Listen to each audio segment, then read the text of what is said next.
ஐயா வணக்கம். வணக்கம். நடந்து முடிஞ்ச தமிழ்நாடு சட்டமன்ற தேர்தல்ல நாம் தமிழர் கட்சி தனிச்சு 16 வருஷமா களம் காண்றாங்க.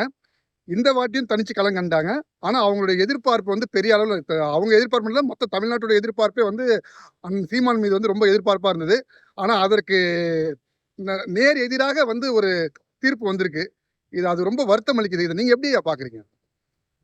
உண்மையிலே ரொம்ப மன வலிய குடுக்குது. நாம் தமிழர் கட்சி உண்மையும், நேர்மையுமா தனிச்சு மக்கள மட்டுமே நம்பி, தமிழ்நாட்டோட முன்னேற்றத்த மட்டுமே கருத்துல கொண்டு, தமிழ் மக்களோட வளர்ச்சியில மு அ க கருத்துல கொண்டு, அ முன்னெடுத்து வர இந்த தமிழ் தேச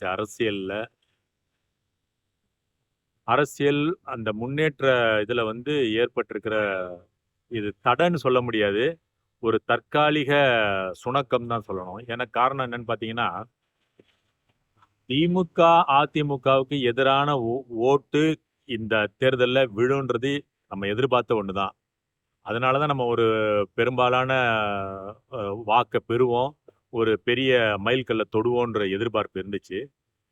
ஆனா, இந்த ஒரு திரை போதை இல்ல இது இந்த கார்ப்பரேட்டுகளால் கட்டமைக்கப்பட்ட வெற்றியா அப்படின்றதெல்லாம் இனி வருங்காலங்கள்ல தெரியும். இருந்தும் இந்த தோல்வின்றது உண்மையிலே வலிய தருது. காரணம் என்னன்னா, உண்மையும் நேர்மையா களங்கள்ல 6 மாதங்களுக்கு மேலாக கடுமையான உழைப்ப போட்டு தங்களோட அ வேலைகள விட்டு, சுய லா அ வருமானத்த விட்டு, மக்களுக்காகவும், மண்ணுக்காகவும் உழைச்ச எத்தனையோ வேட்பாளர்களுடைய ஓட்டு ரொம்ப சொற்பமா இருக்கும்போது, ரொம்ப வலிய தருது. காரணம், இந்த சட்டமன்ற தேர்தல்ல உண்மையிலேயே களத்துல இறங்கி உழைச்ச ஒரே கட்சி நாம் தமிழர் கட்சி மட்டும் தான். திமுக பணத்த மட்டுமே நம்பி இந்த தேர்தல எதிர்கொண்டாங்க. அதிமுகவும் பணத்த மட்டுமே பணத்த மட்டுமே வச்சு இந்த தேர்தலை வெற்றி பெற்றலாம். பிளஸ் திமுகவுடைய அதிருப்தி வாக்குகள் முழுசா அதிமுக கிடைச்சிரும்ன்ற அந்த நம்பிக்கையில அவங்க இந்த தேர்தலை எதிர்நோக்கி நின்னாங்க. ஆனா நாம் தமிழர் பிள்ளைகள் மட்டும்தான் களத்துல போய் வேலை செஞ்சு எப்படியா இருந்தாலும் மக்களோட நம்பிக்கையை பெற்று இந்த வாக்கெல்லாம் பெறணும்னு மிகப்பெரிய போராட்டம் பண்ணாங்க. உண்மையும் நேர்மையுமா இருந்தாங்க. ஆனா அதுக்கு இந்த மக்கள் மதிப்பு குடுக்கலன்றப்ப மிகப்பெரிய வலிய தருது. இந்த தோல்வி நாம் தமிழருக்கான தோல்வி இல்ல.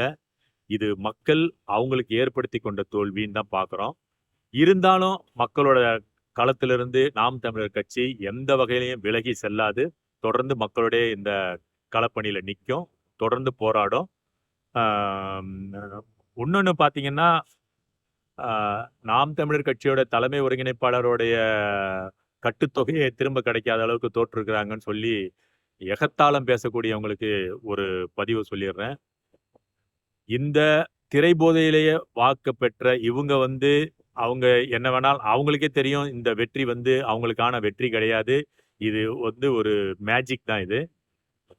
அதே மாரி திமுக ஆகட்டும், அதிமுக ஆகட்டும் கட்டுத்தொகைய திரும்ப பெற்றுட்டாங்க அப்படின்னு சொன்னீங்கன்னா, அவங்க யாருமே கட்டுத்தொகைய பெறல.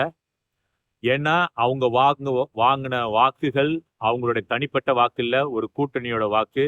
அப்ப எத்தன கூட்டணி கட்சிகள் இருக்கீங்களோ, அத்தன கூட்டணி கட்சியால அவங்க வாங்குன வாக்க வகுத்தீங்கன்னா, அவங்க அத்தன பேருமே கட்டுத்தொகை இழந்தவர்கள் தான். அதனால கட்டுத்தொகைய பத்தி பேசுறதுக்கு இங்க இருக்கிற யாருக்குமே தகுதி இல்ல. நாம் தமிழர் கட்சி எந்த ஒரு பணம் குடுக்காம, உண்மைக்கும் நேர்மைக்குமாக எடுத்த இந்த ஒவ்வொரு வாக்குமே நாங்க மதிப்புமிக்க வாக்காவே பார்க்கிறோம். இருந்தும் எங்களுக்கு இவ்வளவு வாக்களித்த இந்த வாக்காளர் பெருமக்களுக்கு எங்க மனமார்ந்த நன்றியை தெரிவிச்சுக்கிறோம். தொடர்ந்து மக்களோட பயணிப்போம். நன்றி. நன்றி.